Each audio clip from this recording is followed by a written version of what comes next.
नमस्कार, मैं हुसैन रिजवी। नमस्कार, आपके साथ मैं हूं मीनाक्षी जोशी। सुबह के 9 बजे हैं और हम आपके लिए लेकर आए हैं आज सुबह 9 बजे की 9 बड़ी खबर। आज आपको दिखाएंगे बिहार में बीजेपी नेता क्यों नहीं ले रहे हैं नीतीश का नाम। नीतीश कुमार ने कहा खेला यादव काज और योगी ने लिया पाकिस्तान का नाम, तो क्यों भड़के ओवैसी भाईजान।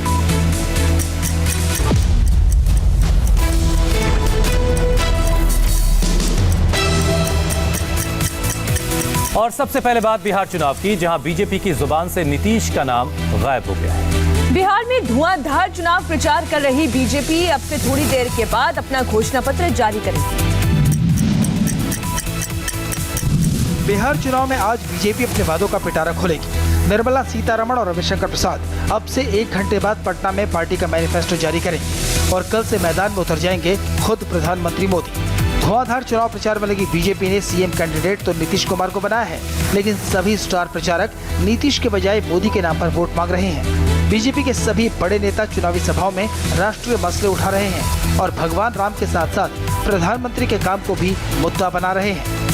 बिहार की जब हम बात करते हैं तो बिहार का मतलब हमारे लिए मां सीता का मायका हो जाता है।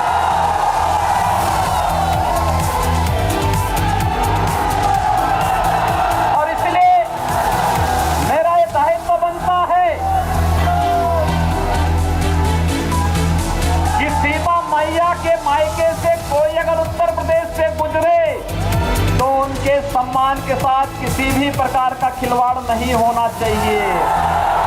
बहनों भाइयों, लालटेन युग समाप्त हो चुका है। अब ये एलईडी युग आ गया है, एलईडी युग आ गया है। लालटेन युग समाप्त हो गया और लालटेन सब फूट गई बा।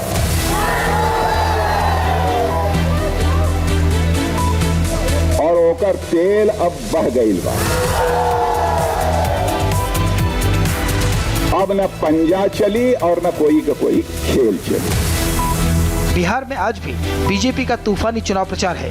राजनाथ सिंह बाढ़, नोखा और औरंगाबाद में रैली करेंगे, तो छपरा, मोतिहारी और समस्तीपुर में देवेंद्र फडणवीस की जनसभाएं हैं। उधर रामविलास पासवान के निधन के बाद चिराग पासवान ने अपना चुनावी अभियान कल से शुरू कर दिया है। चिराग ने पालीगंज में रोड शो किया, जिसमें जन सैलाब उमड़ पड़ा।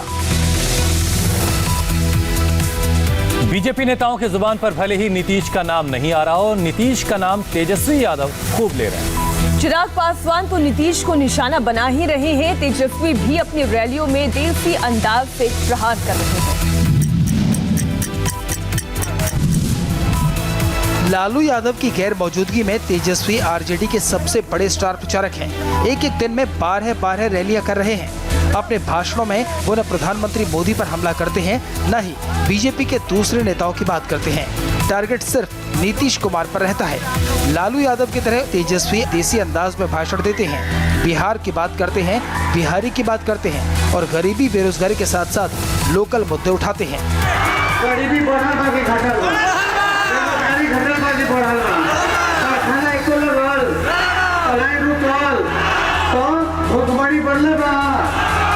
तो काम के ऐसे मुख्यमंत्री जो 15 साल तक गरीबी ना मिटाइले, कारखाना ना लगैले, एक रोजगार ना दिलाइले, ना पलायन रोकले, मजदूरों सब हाथ रहता हमारे भाई सब दूर कर लेते।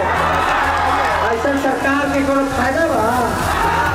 रोहतास, कैमूर, बक्सर और भोजपुर में आज भी तेजस्वी की 12 रैलियां हैं। और तेजस्वी के हमलों का जवाब नीतीश कुमार ने लालू परिवार के गढ़ में जाकर दिया। बिहार के मुख्यमंत्री ने इस चुनाव में पहली बार यादव काज खेल दिया है। लालू यादव के सियासी गढ़ रहे छपरा की परसा सीट पर लालू यादव के समधी और तेज प्रताप यादव के ससुर चंद्रिका राय के लिए वोट मांगने पहुंचे थे नीतीश। मंच पर मौजूद चंद्रिका राय की बेटी और तेज प्रताप की पत्नी ऐश्वर्या ने नीतीश के पैर छुए और फिर जब भाषण का वक्त आया तो नीतीश ने यादव कार्ड खेल दिया। कहा कि लालू यादव के परिवार में एक यादव बेटी का अपमान हुआ। इतनी पढ़ी लिखी महिला है और क्या व्यवहार हुआ भाई, ये कहीं से किसी को भी अच्छा लगा? शादी में तो हम लोग भी गए हुए थे, लेकिन उसके बाद जो दृश्य आया कितना बुरा लगा है हम लोगों को। लेकिन भविष्य में दिखाई पड़ेगा कि लड़कियों के साथ, महिलाओं के साथ पाप करना कितना उसके लिए खतरनाक है। परसा की इस रैली में नीतीश के भाषण के दौरान कुछ लोगों ने लालू यादव जिंदाबाद के नारे लगाने शुरू कर दिए। इससे नीतीश कुमार भड़क गए। हमको पता नहीं बीच में क्या बोल रहे हो जी, क्या बोल रहे हो, क्या बोल रहे हो? जरा हथवा उठाओ, क्या को अनाप शनाप बोल रहे हो? जरा हाथ उठाओ। चारा चोर है सब, चारा चोर। यहाँ पर ये सब हल्ला मत करो। तुमको अगर वोट नहीं देना है मत दो, बिल्कुल। लेकिन जरा बताइए भाई, हल्ला कर रहा है सही है कि गलत है? जरा बोलिए जोर से। अब सुन लिया ना, जिसके लिए आए हो यहाँ पर उसका वोट और बर्बाद करोगे। राम मंदिर और आर्टिकल 370 के बाद बिहार चुनाव में अब पाकिस्तान की भी एंट्री हो चुकी है। पाकिस्तान को मुद्दा बनाया योगी आदित्यनाथ ने, तो जवाब ओवैसी की तरफ से आया। बिहार चुनाव में पाकिस्तान और धारा 370 भी मुद्दा बन गया है। जमुई में रैली थी और योगी ने डबल अटैक कर डाला। राहुल गांधी के साथ साथ ओवैसी को भी निशाना बनाया और कहा कि मोदी जब सर्जिकल स्ट्राइक, एयर स्ट्राइक करते हैं तो राहुल गांधी और असदुद्दीन ओवैसी पाकिस्तान के साथ खड़े हो जाते हैं। योगी ने आरोप बिहार की चुनावी रैली में लगाए तो ओवैसी ने जवाब हैदराबाद से दिया। इस समय दो ही लोग पाकिस्तान की तारीफ करते हैं, या तो राहुल गांधी या ओवैसी। क्या इन दोनों से देश के हितों की कोई कल्पना आप करते हैं क्या? क्या ये देश का हित करेंगे? देश के दुश्मन जो भारत के अंदर आतंकवाद फैला रहा हो, जो उसके हित की बात कर रहा हो, उससे उम्मीद ही क्या कर सकते हैं? बिहार जाकर भी उनको ओवैसी याद आ रहा है, तो मैं उनको मुबारकबाद देता हूं कि योगी के ख्वाबों में ओवैसी आ रहा है। अब आपकी रातों की नींद भी हम हराम करेंगे, खराब करेंगे, बहुत अच्छा है।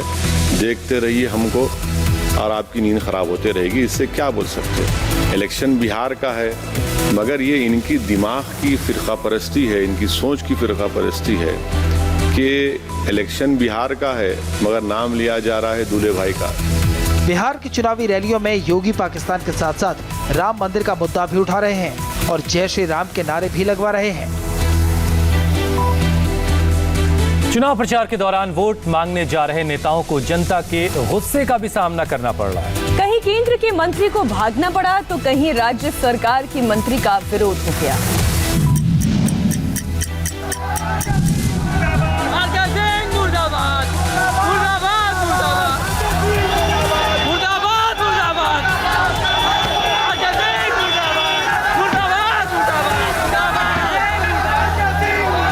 केंद्रीय मंत्री आर.के. सिंह के खिलाफ ये विरोध प्रदर्शन उस वक्त हुआ जब वो चुनाव प्रचार के मिशन में जुटे थे। बिहार के भोजपुर में उनके काफिले के सामने आकर लोगों ने काले झंडे दिखाए और मुर्दाबाद के नारे लगाए। इस दौरान नाराज लोगों ने उनकी गाड़ी को भी रोकने की कोशिश की।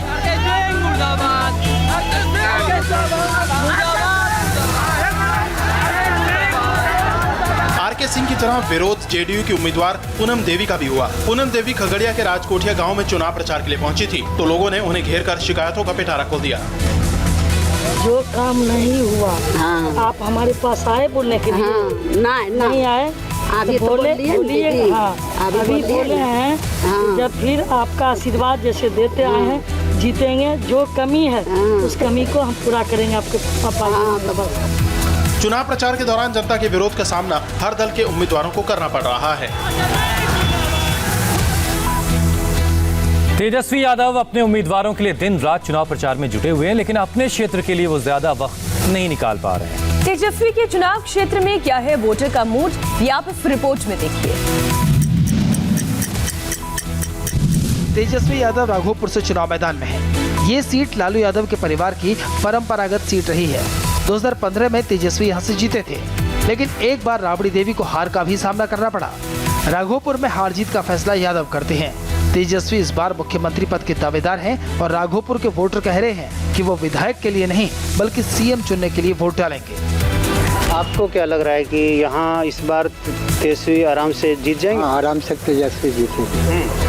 विपक्ष तो बहुत हमले करता है, उन पर कहता है ये तो 9वीं पास हैं, ये कैसे चलाएंगे? तो 9वीं पास है तो वो अगला बार में कैसे जीतेगा? तेजस्वी हमारे राघोपुर में कोई विधायक के लिए नहीं, मुख्यमंत्री के तौर पर तेजस्वी यादव इस बार लड़ाई ले रहे हैं। इसलिए हमारी हर एक जनता मन बना चुकी है कि मुख्यमंत्री एक बार उनको बनाने का काम करेंगे हमको इस बार बदलाव चाहिए। नीतीश कुमार की इनकी सरकार हमको नहीं चाहिए। इस बार क्या होगा आपको लग रहा है? इस बार तो सब आदमी निशाना साधे हुए है कि तेजस्वी सरकार के, यादव के सरकार मुख्यमंत्री बनाया जाए। इस बार क्या मूड बन गया है इस बार? हाँ, लालू जी के। राघोपुर विधानसभा सीट से तेजस्वी यादव की मां राबड़ी देवी 2 बार विधायक रह चुकी हैं। बिहार के बाद बीजेपी का फोकस बंगाल चुनाव पर है। ममता के गढ़ में बीजेपी हुंकार भरने वाली है। आज प्रधानमंत्री मोदी बंगाल के नाम पर संदेश कल्चरल सेंटर की दुर्गा पूजा का उद्घाटन करेंगे और शुभकामना संदेश देंगे। मोदी का ये कार्यक्रम सभी 294 विधानसभा क्षेत्रों तक पहुंचाने का इंतजाम किया गया है। मोदी के इस भाषण को जन जन तक पहुंचाने के लिए बड़े बड़े स्क्रीन लगाए गए हैं। अपने कार्यक्रम की जानकारी खुद प्रधानमंत्री ने ट्वीट कर दी। पश्चिम बंगाल के भाइयों और बहनों, कल मां दुर्गा पूजा का महाषष्ठी का शुभ दिन है। मैं वीडियो कॉन्फ्रेंसिंग के जरिए पूजा समारोह में शामिल होऊंगा। प्रोग्राम में आप भी लाइव जुड़े। दुर्गा पूजा वह शुभ अवसर है जब बुराई पर अच्छाई की जीत का जश्न मनाया जाता है। हम मां दुर्गा से प्रार्थना करते हैं कि वे हमें शक्ति, खुशी और अच्छे स्वास्थ्य के लिए आशीर्वाद दें। मोदी का संदेश सुनने के दौरान सोशल डिस्टेंसिंग का पालन हो, इसका भी बीजेपी खास ख्याल रखेगी। प्रधानमंत्री ने 2 दिन पहले कोरोना से लड़ाई में ढिलाई ना करने का मैसेज दिया था। कोलकाता में पूजा पंडालों में प्रधानमंत्री की अपील का असर दिख रहा है और श्रद्धालु पूजा पंडालों में सोशल डिस्टेंसिंग का पालन करते दिख रहे हैं। इस बीच कलकत्ता हाई कोर्ट ने दुर्गा पंडालों को नो एंट्री जोन घोषित करने वाले आदेश में कुछ ढील दी है। अब छोटे पंडाल में 15 लोग और बड़े पंडालों में अधिकतम 60 लोग प्रवेश कर सकते हैं, लेकिन ये आम लोग नहीं होंगे बल्कि पंडाल कमेटी से जुड़े लोग ही होंगे। पश्चिम बंगाल में चुनाव अगले साल होने हैं, लेकिन बीजेपी टीएमसी की जंग अभी से तेज हो चुकी है। वर्तमान में बीजेपी की रैली के बाद दोनों पार्टियों के कार्यकर्ता भिड़ गए। कोई लाठी से मार रहा है, कोई डंडे बरसा रहा है। यहाँ नॉन स्टॉप पिटाई जारी है, चीख चिल्लाहट मची है।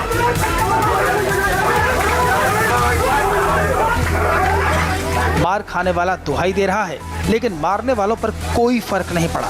वो तब तक मारते रहे जब तक मार खाने वाला निढाल होकर जमीन पर नहीं गिर पड़ा। डराने वाली ये तस्वीर पश्चिम बंगाल के वर्धमान से आई है। आरोप है कि हमलावर सत्ताधारी टीएमसी के कार्यकर्ता हैं। दरअसल वर्धमान में बीजेपी की रैली थी। बीजेपी का आरोप है कि रैली से लौट रहे उनके कार्यकर्ताओं पर टीएमसी के लोगों ने हमला किया। लाठी डंडों से पीटा गया, दौड़ा कर मारा गया।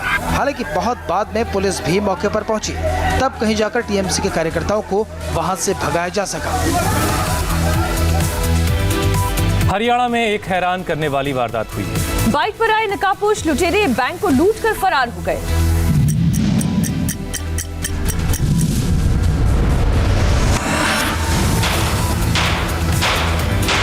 गोलियों की आवाज से अचानक बैंक में अफरा तफरी मचती है और जान बचाने के लिए कस्टमर इधर उधर भागने लगते हैं। और फिर बैंक लूटने आए लुटेरे अपने काम में लग जाते हैं। इस तस्वीर को गौर से देखिए। एक एक कर लुटेरे कैशियर के केबिन की ओर जाते दिखाई दे रहे हैं। पहले काला गमछा डाले एक लुटेरा आगे बढ़ता है, फिर उसके पीछे बाकी बदमाश आते हैं। सभी गुंडे एक एक कर टेबल तक पहुंचते हैं और फिर कैश लूटकर फरार हो जाते हैं।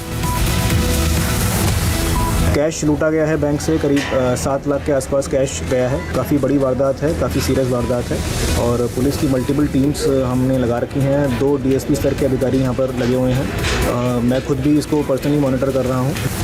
दिन दहाड़े लूट की यह वारदात हरियाणा के झज्जर में पीएनबी की एक शाखा में हुई। 5 लुटेरों ने इस वारदात को अंजाम दिया। सभी बदमाश 2 बाइकों पर सवार होकर आए थे। लूट के दौरान गोलीबारी भी की गई और बैंक के सुरक्षा गार्ड के साथ मारपीट के बाद उसकी गन लूट ली गई। बैंक से 7 लाख रुपए लूटने वाले इन गुंडों की तलाश में पुलिस की 2 टीमें लगाई गई हैं। 9 बजे की 9 बड़ी खबरों के बाद अब वक्त एक ब्रेक का है और ब्रेक के बाद आपको बताएंगे फिर क्यों शुरू हो गई कंगना वर्सेस उद्धव ठाकरे की लड़ाई।